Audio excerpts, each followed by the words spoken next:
I'm reminded of a man who, this gentleman was doing a special study of a special tribe in Africa, headhunters. And he had difficulty in developing a relationship with these tribesmen because of the fact that he had fear. He had fear they were going to take his head. I tell you, all fears aren't bad. That was a legitimate fear. That's a good fear to give you a headache. So he worked there for a long time with no effort, no progress in developing a relationship and rapport and being able to achieve a level of trust.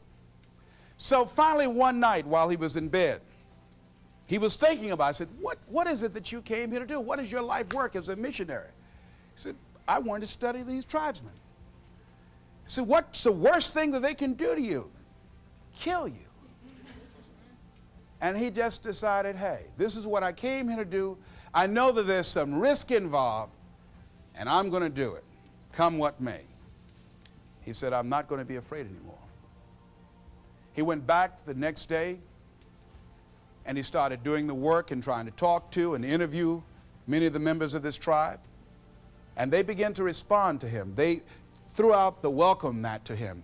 And years later, when people came to see what his progress was, they asked him, how were you able to do this? How did you convert the relationship from being hostile to that of being positive? And he said something I think has value for all of us. He said, when life can no longer threaten you with death, he said, what else is there? What else is there? And the majority of the fears that we have are not life or death fears. They're not those kind of fears. But through our imagination, we blow them out of proportion and we give them more power than they actually have or deserve, and we permit them to govern our lives. We permit them to determine how far we can stretch out on our dreams and discovering our stuff. And as we begin to look at ourselves and begin to, wait a minute, just getting to the point as you assess yourself and begin to prove yourself and just say, wait, hold a minute. I've been sweating this out. What's the worst thing that can happen to me on this? Will it kill me? Will I die? Why am I going through all of these changes over this? How much power does this really have? And am I the one that's feeding the power into it? See, a lot of times we allow ourselves to be fed and to be programmed into being afraid. I mean, you watch the news and read the newspaper, you'll be scared to come out the house. Am I right? You'll be afraid. So what kinds of things, what kinds of thoughts are you feeding your consciousness? What kind of things are you putting in your mind that will enable you to either move forward or to justify why you're staying where you are?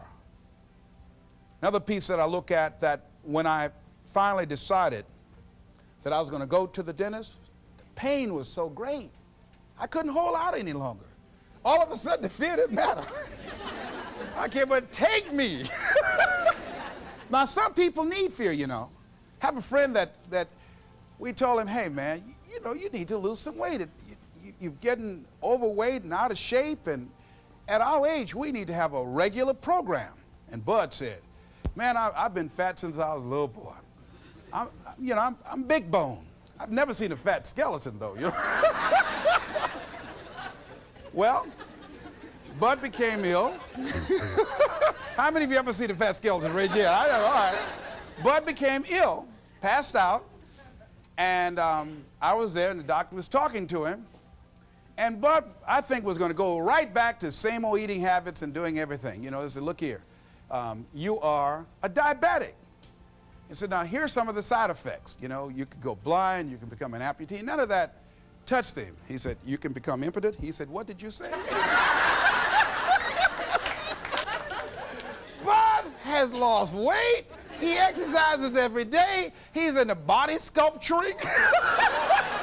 48 years young. He looks great. I can't believe it. But just that one statement made all the difference in the world. Bud is a new man today. So what is it that has to happen to you? Some people don't take corrective measures to improve their health until they get a pronouncement that they're about to die. Then they'll start, okay, all right, I'm ready to do whatever you want me to do. But they won't do that. They can see people dropping off like flies around them. Well, that's them. You got to go from something. We go through life really blocking ourselves constantly. And fear is one of the greatest instruments that we could use to stifle our true potential. When you begin to look at your life, you can decide to use fear as a blocker, or you can decide to use it as building blocks. That you decide, hey, look here, I'm going to move in this direction. I'm not going to allow anything to stop me from doing what I want to do. Shake somebody's hand on your right and left and say, I'm unstoppable.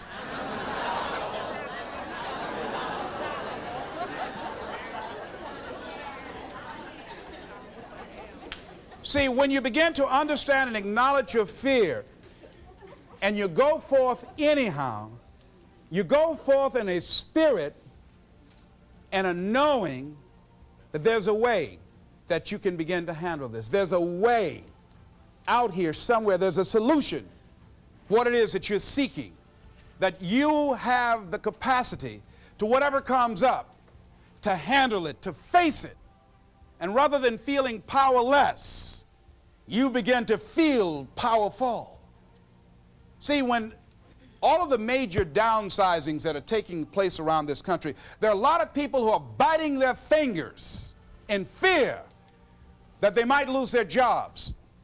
But there are few people who have decided within themselves, I'm going to make it. Some people aren't waiting to be cut. Some people are moving on their own because they feel within themselves, I've got what it takes to make it. They're not afraid about tomorrow because of how they see themselves, because of what they feel that they deserve, because of what they feel that they can create for themselves. Because these people have decided, as they look at the future, as they look at themselves, there's a way. Where there's a will, there's a way for me to begin to create a way out of no way.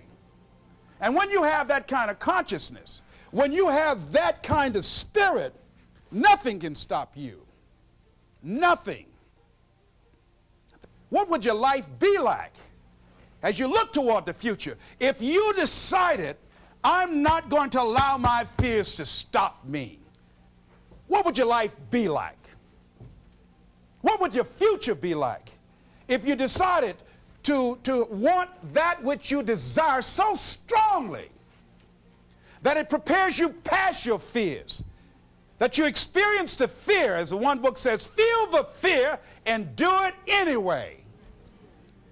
What would your life be like?